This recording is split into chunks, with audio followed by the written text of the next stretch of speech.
Welcome back to my channel. I feel like 2023 has been a pretty good reading year so far for me. I have been able to discover new favorite authors, books I never thought I would be interested in. I ended up really loving, kind of getting into the hype of some really popular books and discovering books that maybe aren't as popular that I've just completely fallen in love with and have rated it 5 stars. So this video is going to be all the books or book series that I've given a 5-star rating to in 2023. That's a really dark cup of coffee. So go ahead, get your little cup of coffee, hit that like button, don't forget to subscribe, and let's jump into the video. We're just gonna go in the order in which I read these because Why not? I started January with reading An Ember in the Ashes by Sabaa Tahir. I saw this book at the Strand bookstore in New York and I was instantly really interested in the book cover. She looks like a warrior queen, but not like Aelin from Throne of Glass because I didn't really like that series. She looks like she actually means business. I don't know. I really loved the cover art for the series, so I decided to pick it up even though it's pretty long and each book is just as long. And oh my goodness. This series is emotional. This series is frustrating. This series gets dark. And you end up questioning whether, who really is the villain. There are so many twists and turns in this series, from our star-crossed lovers, Laia and Elias, to the enemies turns friend turned enemies. The different tropes that go on in this book series are they just put you through a loop, because from one book to another you're just thrown bad news after bad news after bad news, and you're like, when is this gonna end? And even when the series ends and the last final pages you're getting through, you still are you find yourself sobbing. I was crying. This book, when I say it's emotional, it's because that's the understatement of the year. I cannot recommend this book enough to people that are fans of high fantasy, that are fans of, I guess I would say Throne of Glass, but a little more dark, a little more political intrigue, less romance. The romance really here is just the subplot. It's kind of what brings friendships together, but it's not the mold or the glue of this book series. Okay, it's really just about the war going on in this martial empire. I think this is a series worth rereading, actually. If you're interested in a high stakes fantasy world, we have multiple books, right? This is one of 4. If you want something that's really gonna last in your brain, this is the book series for you. Another really good plus about this is I didn't find many plot holes. The world building was just exquisitely done. Sabaa Tahir knows how to write a world and make it so easy for you to understand. You know where, you can picture in your head the map of where things are, and you really fall in love with each of these characters. Even the villains, you kind of second guess yourself. There are some really bad dark stuff that goes down in this book, and at the end you still kind of feel some way towards the villain. So yeah, recommend. Then I read this book next because I kept seeing people talk about it on BookTube, and it was one in a long string of books, and I really just wanted to get into something simple I could speed read. It looked like it wouldn't be too difficult to read, and I was in a reading slump at the time. This got me out of it, which is probably why I loved it so much, and I gave this series a 5 stars as well, and that is the Shatter Me series by Tahira Mafi. This is a YA dystopian, and I've mentioned this several times in my videos. We have a one world government called the Reestablishment. They've kind of taken over everything.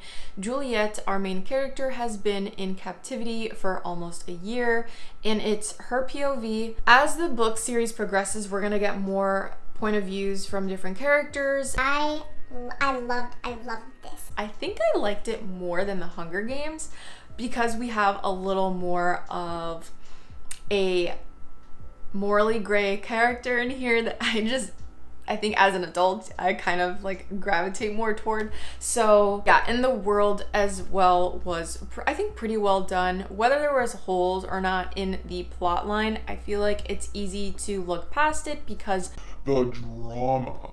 in this book series, if it's not from the characters, it's from this dang government, and it's so messed up.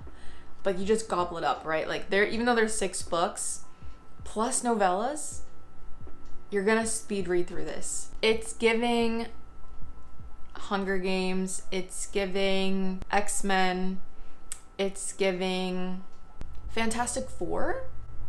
If you know, you know, but Aaron Warner,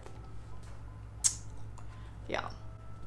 Enough said. This is 5 stars. I will take no other answer for that. If you disagree with me, we're gonna have to tussle. I must have really been in my fantasy world era at the beginning of this year, because then I had ordered this book series on Amazon. I read 2 books out of this universe in 2022, and then I find out that there was a prequel series. So I kind of read them not in order, but it's okay. The Remnant Chronicles by Mary E. Pearson was really, really good. This is a YA fantasy set in the kingdom of Morrigan. Our main character is a princess, and she flees on her wedding day. Like, she's supposed to be married to some guy she's never met before. It's an arranged marriage, and she's like, Nope, peace. I'm leaving. I'm done with this. she takes her lady's maid, and they kind of run off. And we have the prince that was jilted at the altar going to get her, as well as an assassin that is trying to kill her. So we got 2 boys trying to look for her. And also with that, we have the kingdom politics going on, and there's some fighting. There's a war that's about to happen. I do think that the romance here is more of a subplot than anything in the later books, and I do appreciate the closed door scenes. It's not going to be a smutty book. It's not going to be a fantasy romance like ACOTAR. This is mostly going to be about the politics and the world building, the deception, the lies, the betrayal. It's really good. And the ending of this book series had me very happy, but also frustrated, but in a good way, I guess, because it just depends on your personal preferences. But I still love this book series enough. Even though I wanted something else to happen, I loved it so much I had to give it a 5-star rating. And side note, if you read this series first, go ahead and then read Dance of Thieves and Vow of Thieves. It happens after the events of this. Yeah. Already know, I've talked about this multiple times, but Emily Wilde's Encyclopedia of Fairies has become my new favorite fantasy romance. And I know what you're thinking. Allie, what are you talking about? This is a cozy fantasy. No, this is in my heart and soul a fantasy romance, because Wendell Bambleby and Emily Wilde have something so beautiful. And I just can't get enough of them. They're academic rivals. We have our main character, she's a professor, and she's studying fairies for an encyclopedia she's writing. So she goes to this wilderness, and her academic rival shows up in town, and they bicker, they argue, they jest, they poke fun at one another. It's very low stakes, so everything that goes down here isn't necessarily like nail biting, page turning, right? It is a cozy fantasy, but I loved this so much because of writing style. It was so enchanting, and I'm transported into this cold, frosty tundra world, probably somewhere near like Norway or Denmark, with these tiny little fairies. Wendell's character was so fun. I found myself laughing and just giggling, and I loved everything about this. Even at the end, conflict that happens in the book, even though it's not necessarily like really dark like most fantasies get, this one was really fun, and I recommend this. If you're looking for something lighthearted, this is a 5-star read that is just perfect for the fall and winter months. Yeah. Then I read in May, actually, this is a recent 5-star read for me, Beach Read by Emily Henry. I cannot believe it took me this long to read an Emily Henry book. Like, my goodness. In my defense, I am not a fan of the book cover. I really don't like illustrated covers, but I gave this a chance. I'm really happy I did. This was so good.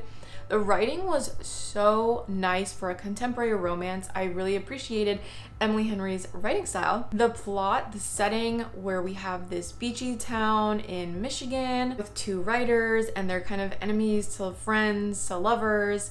It was so well done, and I just felt really good at the end. By the time I finished reading this book, I felt very happy and joyful. And I love when a book can do that to you. I love when it's just very thought-provoking. For a contemporary romance to not be cheesy, like, it has to be really well done, and this was really well done. So good job, Emily. Very happy that I met you. We can be besties, and this is definitely worth the read during the warmer months. Highly recommend, but yeah, 5 stars. Then the last book that I gave a 5-star rating to was The Unhoneymooners. I listened to this on audiobook. This was another contemporary romance I was really surprised to give a 5-star rating to, but again, like Emily Henry, Christina Lauren knows how to write a good contemporary romance. It wasn't cheesy, the plot was there, we had fleshed out characters, we had a subplot that made sense and it went with the main plot of the story. Our two main characters, Olive and Ethan, were fun. I loved getting to know them. We have a Latina family going on as well, which was really relatable to me. The banter back and forth between everybody in this book was hilarious, and I found myself Laughing, smiling, gasping, giggling, blushing. like, I got all the emotions here. So I loved this beginning to end. I loved everything about this book, and I definitely want to grab myself a physical copy of it so I can reread it in the future. But this is going to be another summer book, I think, and if you're looking for a 5-star read and you have not tried Christina Lauren, I highly recommend you read this one. That's it. That is all the books I've given 5-star ratings to so far in 2023. It's not that much, honestly, but I am pretty happy with my selection. I think I'm pretty picky with the books I give a 5-star rating to. They really have to just grip me. I have to feel certain emotions. Let me know what you think of these books in the comments. If you have a 5-star read that you recommend, let me know as well. But that is it for me today. Thank you so much for watching, and until next time, I will see you in my next video. Bye!